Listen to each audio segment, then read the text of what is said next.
À la une de l'actualité ce lundi, l'arrivée de la première vague des pèlerins burkinabés. Ils l'ont rêvé, ils l'ont accompli. Le 4e pilier de l'islam satisfait en Terre Sainte. Les Hadj et Hadja sont de retour des lieux saints. Le premier vol des pèlerins a atterri ce matin aux environs de 6 heures. À la une également, la solidarité agissante des Burkinabés vivant au Canada aux déplacés de Yirgou installés à Barsalgo. Répondant à l'appel du gouvernement, la diaspora burkinabé au Canada vient de témoigner son soutien aux déplacés en leur offrant des vivres, des vêtements et des chaussures. Nous sommes aujourd'hui lundi 19 août. Mesdames, Messieurs, bonjour. Ravi de vous retrouver pour ce rendez-vous de l'information sur BF1. Arrivé ce matin du premier vol des pèlerins burkinabés, l'avion a foulé le tarmac de l'aéroport international de Ouagadougou aux environs de 6 heures ce matin.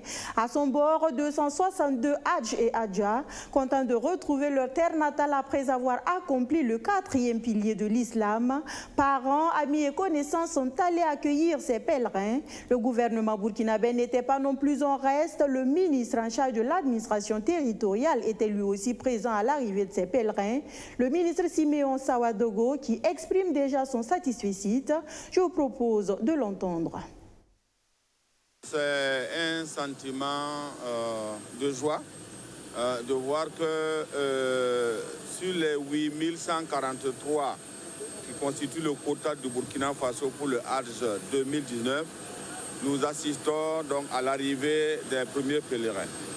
Hier, nous avons reçu le premier avion à Bobo et aujourd'hui, ce matin, nous recevons le premier avion à Ouagadougou avec environ 300 personnes minimum par avion. Et c'est une joie pour le gouvernement d'avoir contribué donc, à ce que ce Hadj-là puisse se dérouler. Nous avons à nos côtés la Fédération des associations islamiques du Burkina Faso.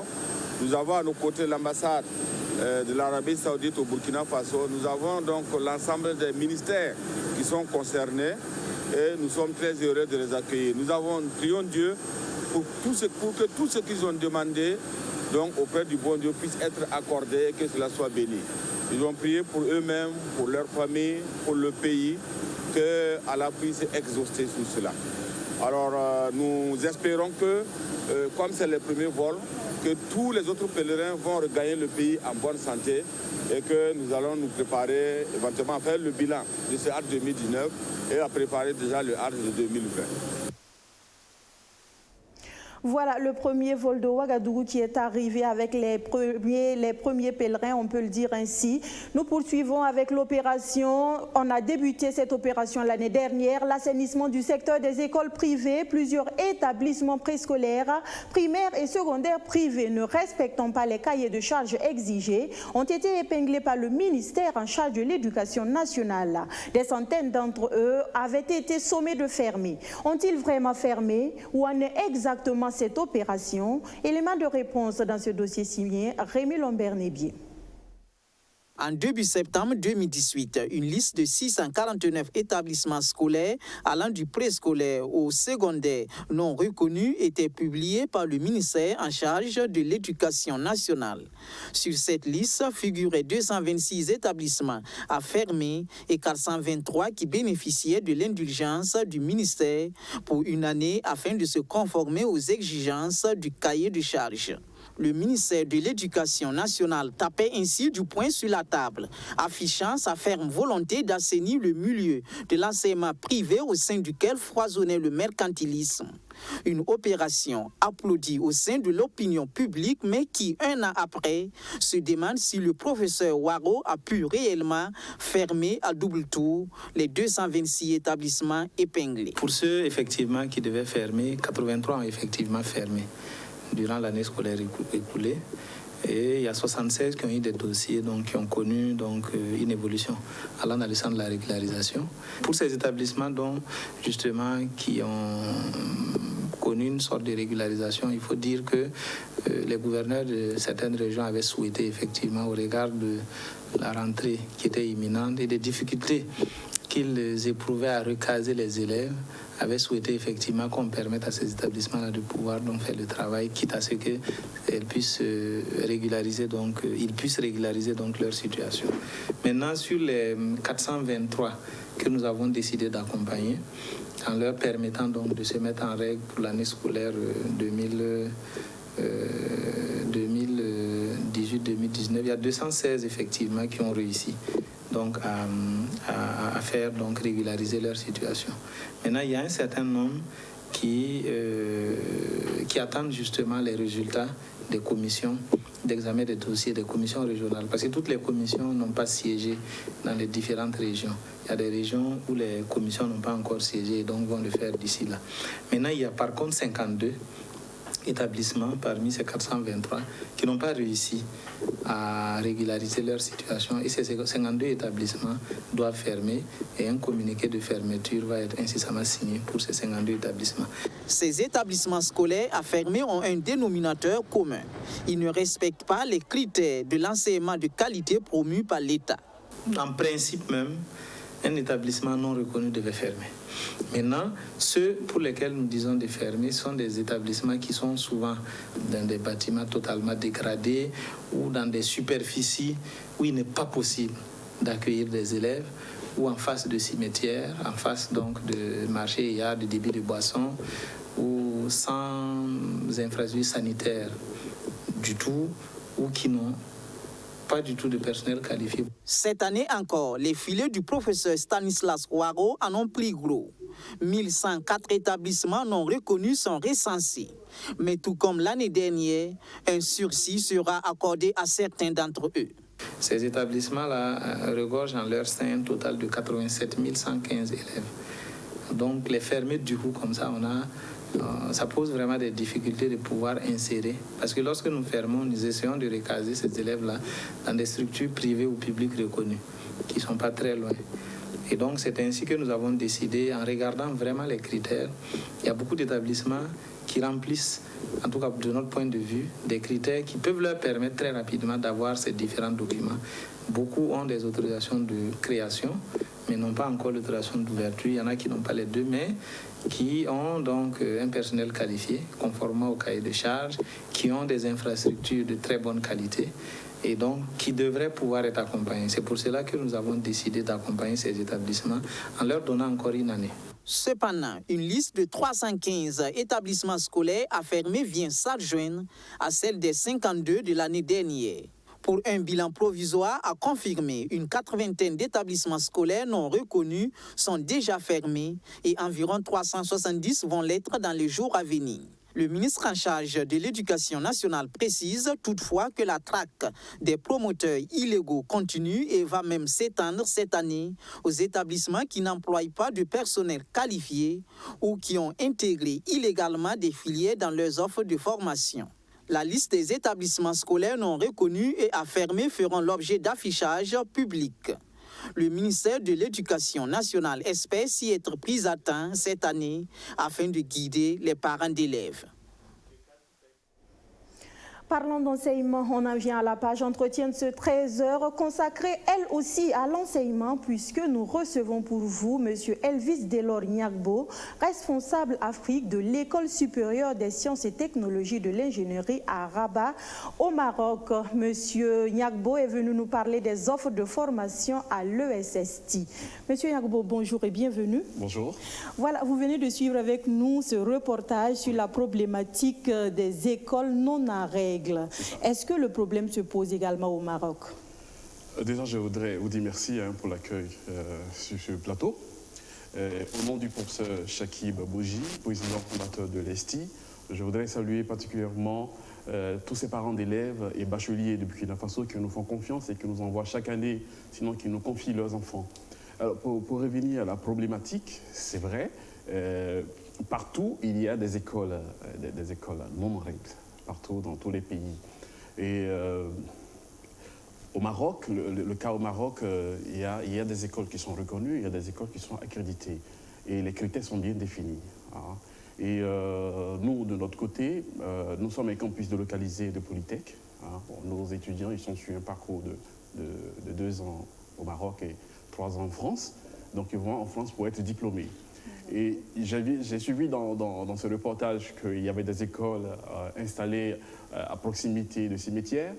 Ça, c'est pas bon, ce sont des choses qu'il faut bannir. Justement. Parce qu'une école doit obéir à certaines règles.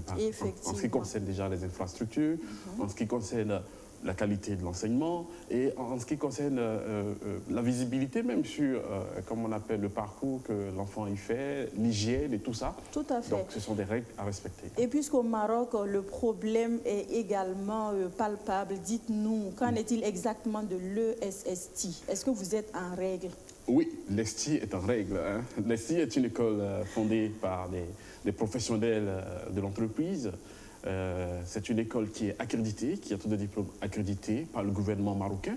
Donc nous délivrons des diplômes accrédités. Ça, c'est le parcours marocain. Et à côté de ça, nous avons un parcours international qui, comme je l'ai dit tout à l'heure, ceux qui bénéficient de ce parcours, ils font un parcours de 2 ans là, pour certains, et pour d'autres 3 ans là au Maroc, et ils continuent en France pour finir leur parcours où ils obtiennent un diplôme d'ingénieur d'État français. Systématiquement pour tous vos étudiants? Pour ceux qui sont sur le parcours international. Pour ceux qui sont sur le parcours marocain, ils obtiennent un diplôme d'ingénieur accrédité par le gouvernement marocain dans la spécialité qu'ils auront choisie. Voilà, et justement, le Maroc, nous le savons, une destination en matière d'enseignement. L'ESTI, visiblement, se présente comme le choix de l'excellence pour les futurs ingénieurs. Dites-nous pourquoi. Alors, parce que le Maroc, déjà, fait partie de la meilleure destination pour des études supérieures dans le Maghreb. Et l'ESTI se positionne là, ça fait maintenant 5 années que nous défilons ici au Maroc, où nous avons des filières de techniques et industrielles, tout ce qui est génie civil, génie mécanique, aéronautique, aérospatiale, tout ce qui est énergie verte, énergie renouvelable, tout ce qui est informatique. Ce sont des spécialités qui sont de pointe, qui sont d'actualité, pour lesquelles il y a du travail aujourd'hui sur le marché. C'est pour cela que nous frappons aux portes de Burkina Faso, comme aux portes d'autres pays, pour justement présenter cette école qui est très spéciale par rapport au parcours qu'elle présente, pour présenter cette école et inviter les uns et les autres, selon les parents d'élèves, à venir inscrire leurs enfants chez nous.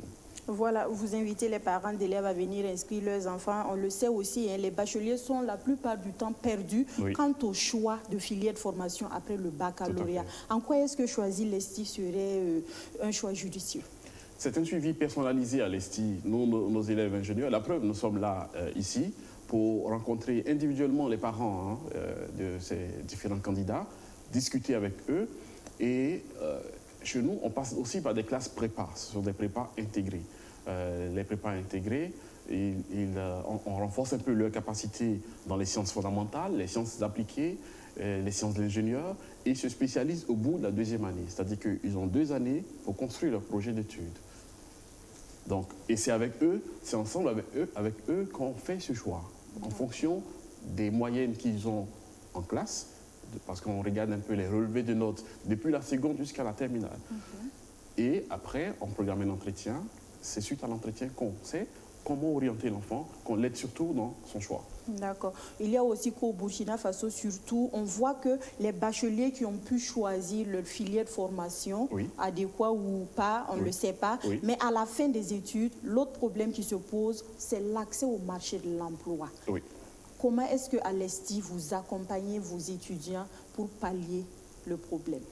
Alors, l'accès au marché de l'emploi, déjà, nous, il y a une chose sur laquelle nous mettons l'accent, c'est le développement personnel. Vous savez, on peut avoir des diplômes, un doctorat, un diplôme d'ingénieur, et sans être efficace, une fois arrivé sur le marché de l'emploi, parce que la personnalité joue. Aujourd'hui, le quotient émotionnel, il est plus déterminant dans l'obtention d'un emploi que le quotient intellectuel. Donc, on joue beaucoup sur ça. Pourquoi cela? Mais oui, ce sont les réalités aujourd'hui.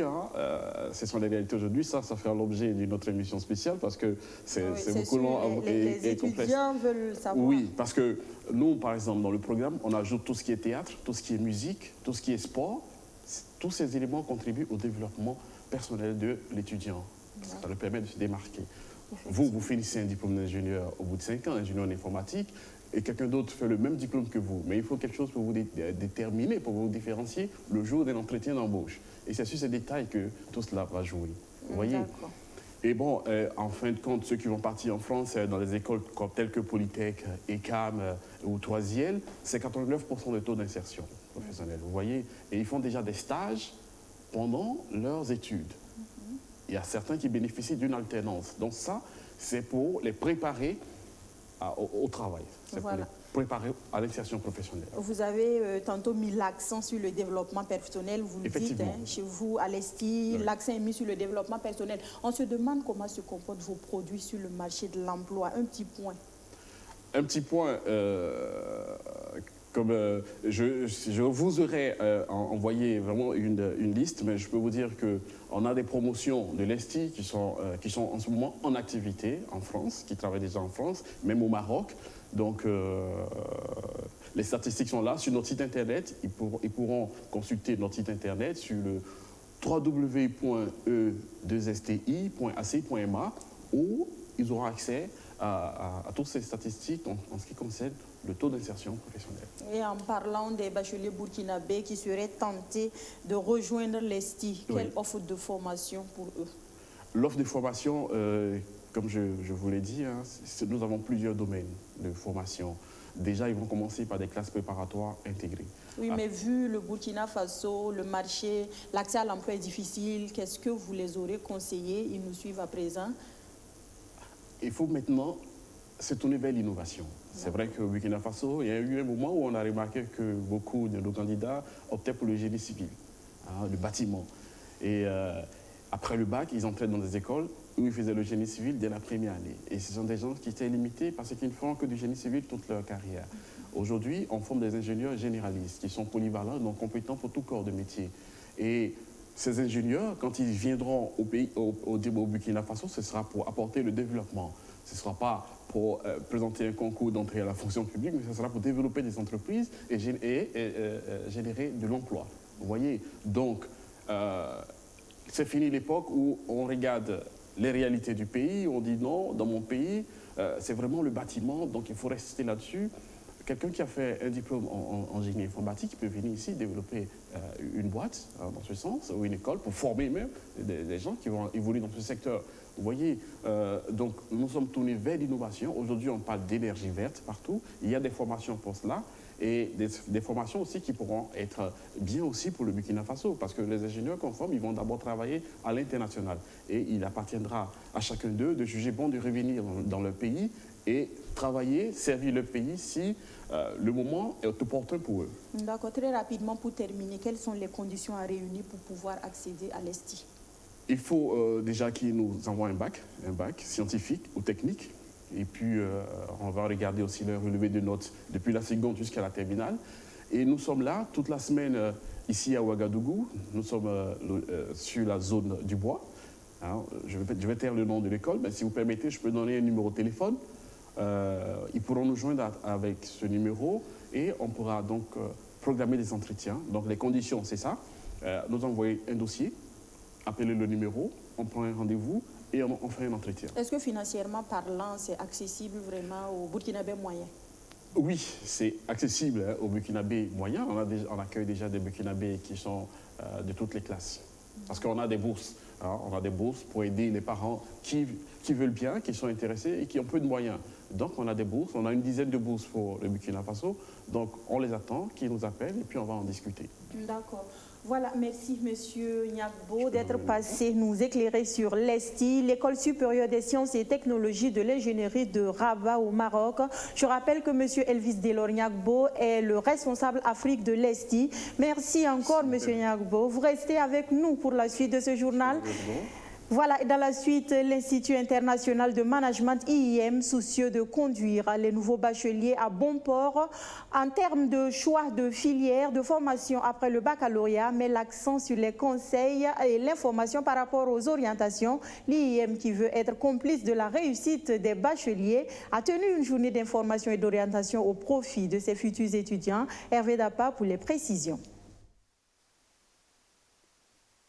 Quoi de plus normal que de donner des orientations aux nouveaux bacheliers par rapport au choix de leur filière de formation?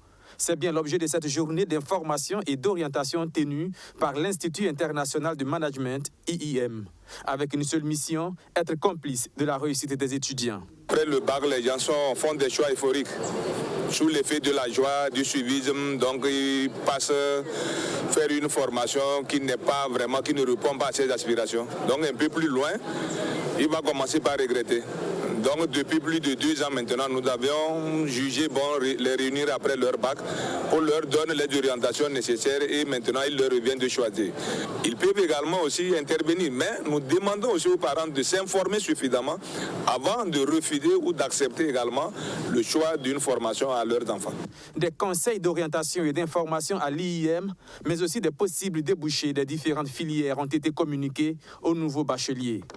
Je trouve que c'est une très bonne initiative d'avoir organisé cette semaine d'orientation et d'information car en tant que bachelier, c'est vrai que j'ai eu le bac, mais j'avais surtout beaucoup de préoccupations.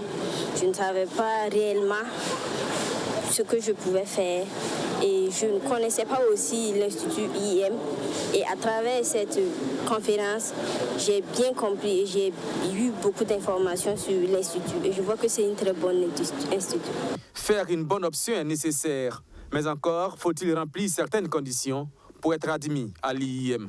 Le secret de IIM Ouaga, c'est la consécration du corps professoral. IIM Ouaga met à la disposition de son corps professoral une formation pédagogique. Et nous formons nos enseignants pour qu'ils puissent pouvoir transmettre aux étudiants une pédagogie, un enseignement axé sur le résultat. On ne vient pas à IIM Ouaga parce qu'on a eu le bac. Il y a une procédure de sélection, dépôt de dossier, entretien pédagogique, orientation, choix de filière. Et lorsque vous êtes retenu par ces processus, vous pourriez entrer à IIM. Depuis la création de l'IIM en 2008, son taux de réussite chaque année varie entre 80 et 100%. L'IIM compte un personnel de 144 enseignants. En 2017, l'Institut international de management a été cité par le ministère de l'Enseignement supérieur burkinabé comme l'une des écoles qui dispense des enseignements de qualité. Présent dans 8 pays francophones, ces diplômes sont reconnus par le CAMES. Voilà un reportage de Alexis Belmnaba avec la voix de Hervé Dapa. Nous changeons maintenant de registre et on parle solidarité à présent avec le don de la diaspora burkinabé au Canada aux déplacés de Yirgou installés à Barsalgo. Consciente que les efforts du gouvernement seuls ne suffiront pas au bien-être de ces déplacés, elle met la main à la pâte en leur offrant des vivres, des vêtements et des chaussures. Roméo Koueta, témoin du don, nous en parle. Le dernier convoi est chargé de vêtements et de chaussures. 12 balles au total venues du Canada. Des vêtements collectés auprès d'amis canadiens, africains et burkinabés vivant dans ce pays d'Amérique du Nord. Il en est de même pour l'argent qui a servi à l'achat des vivres auprès des commerçants de la localité. 40 sacs de sorgho et de petits milles, 10 sacs de haricots, 54 sacs de riz et de bidons d'huile. Il s'agit là du fruit de la solidarité agissante des Burkinabés de la diaspora canadienne au profit des déplacés de Yirgou, installés ici à Barsalgo. Un don réceptionné par les autorités coutumières et communales de la localité. L'appel a été lancé à tout le monde au Canada et majoritairement les gens ont répondu. Donc quand je dis la diaspora burkinabé du Canada, je veux parler aussi des frères canadiens qui ont participé à notre action, des frères africains, etc. On s'est dit qu'on est loin, mais il ne faudrait pas que la distance nous empêche de faire quelque chose pour nos parents ici qui souffraient énormément en ce moment. Plus de 45 000 déplacés internes sont actuellement installés à Barsalgo et près de 30 000 à Foubé. Les seuls efforts du gouvernement ne suffiront pas. Alors, de telles initiatives privées viennent à point nommé. Selon les autorités communales, même si le stock de vivres disponible demeure toujours insuffisant. Oui, le besoin se fait toujours sentir parce qu'il faut se dire que bon, ils sont là. Nous ne pouvons pas vous dire aujourd'hui que dans 1 mois ou dans 2 mois, ils seront partis. Cela veut dire que nous avons des vivres en ce moment, certes, Mais nous pensons que si on fait des calculs sur une durée de 2 mois seulement, on va se rendre compte que ce n'est pas suffisant. Et justement, ce qui risque de poser problème, c'est la durée indéterminée de leur séjour dans les écoles, alors que la rentrée scolaire approche à grands pas. Au total, 8 établissements publics et 3 privés ont été réquisitionnés pour abriter près de 45 000 déplacés. À la mairie, c'est déjà l'inquiétude. À y penser, ça me fait vraiment froid au dos, parce qu'aujourd'hui, on ne peut pas vraiment dire que d'ici la rentrée, les déplacés vont rentrer chez eux. Ce n'est pas évident. Donc ça veut dire qu'il faut que nous trouvions des solutions alternatives pour vraiment abriter ces déplacés-là afin de libérer les classes pour que les cours puissent reprendre. Parce que non seulement il y a les classes pour les enfants de Barça-Logo, mais il y a aussi les enfants des déplacés, qu'il faut aussi prévoir des classes pour ces enfants des déplacés-là. Abdoulaye Pafadnam veut tout de même garder espoir, car, dit-il, le gouvernement est conscient de la situation. En attendant, il profite de l'instant présent pour exprimer toute sa gratitude aux bienfaiteurs venus de Canada, tout en espérant que d'autres bonnes volontés leur emboîteront le pas. Il se tient depuis ce week-end et ce jusqu'au 31 août prochain à Rabat au Maroc les 12e Jeux africains. Dans le cadre de cette compétition, l'Association internationale de la presse sportive AIPS a procédé hier au lancement de son programme Young Reporters, média jeune en français sur plus de 177 candidatures. Notre reporter Sandrine Zougouri a été retenue et fait partie des 11 lauréats présents au Royaume chérifien pour la couverture AIPS de ces Jeux. La cérémonie de présentation est intervenue hier en présence des autorités marocaines. Notre envoyé spécial Luc Pac-Belgam nous en dit plus. C'est dans cette salle juste derrière qu'a été lancé le programme Young Reporter pour l'AIPS. Il s'agit d'un programme qui s'occupe des jeunes reporters par l'Association internationale de la presse sportive. Ce programme a été lancé devant les autorités marocaines en présence du président mondial de l'AIPS et du président de l'AIPS section Afrique. Il faut dire que notre consoeur Sandrine Zougouri est retenue parmi ces jeunes lauréats. Elle fait partie de plus de 177 personnes qui ont postulé. Au finish, 11 jeunes reporters sont ici. Elle nous dit juste comment elle a vécu ces événements. Je dirais que je suis très contente aujourd'hui. Les mots me manquent pour vraiment exprimer cette joie qui est en moi. Être retenue par AIPS pour les Jeux africains, honnêtement, j'y croyais pas. J'ai déposé mes dossiers avec... J'étais pas rassurée en fait. Donc pour moi, c'est déposé et puis voilà quoi. Mais je me suis rendu compte que quand j'ai déposé, après on m'a appelé, dit que je fais partie des reporters qui ont été retenus pour couvrir vraiment les Jeux africains pour le compte de AIPS. Après cette cérémonie où les jeunes lauréats ont été présentés, le ministre des Sports et des Loisirs, Daouda Azupiou, est venu féliciter Sandrine Zougouri pour ce qu'elle a pu abattre comme boulot. Il faut dire qu'elle fait partie aussi des étalons journalistes. Et si elle est là, ce n'est pas par hasard. Une fierté de voir toujours des ambassadeurs de notre pays élever très haut donc, les couleurs de notre pays. Tout à l'heure, je lui ai dit, le travail paye toujours. Et je lui ai toujours dit ça sur le terrain au Burkina Faso. Toutes les fois que j'ai eu l'occasion de la voir sur le terrain, en train de travailler, en train de se battre, j'ai dit courage, ça va payer. Et c'est ça aussi le résultat. Donc, c'est pour donc lui dire toutes mes félicitations. Il faut continuer dans ce sens-là. Et puis, le chemin est long, c'est sûr, mais on y arrivera avec la persévérance. Voilà, bon courage.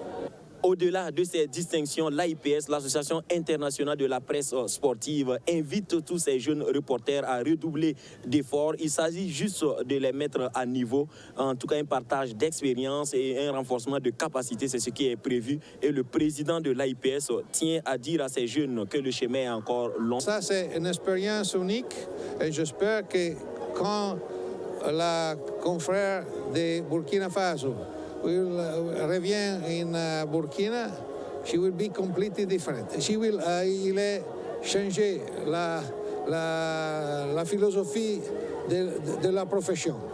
Et j'espère que nous avons aidé le Burkina Faso, les prochaines générations de Burkina Faso pour le journalisme du futur.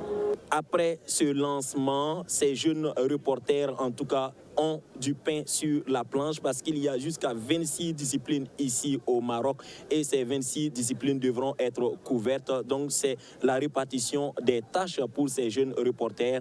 Eux qui sont venus ici pour apprendre, ils vont bien apprendre quelque chose avant de regagner leur pays.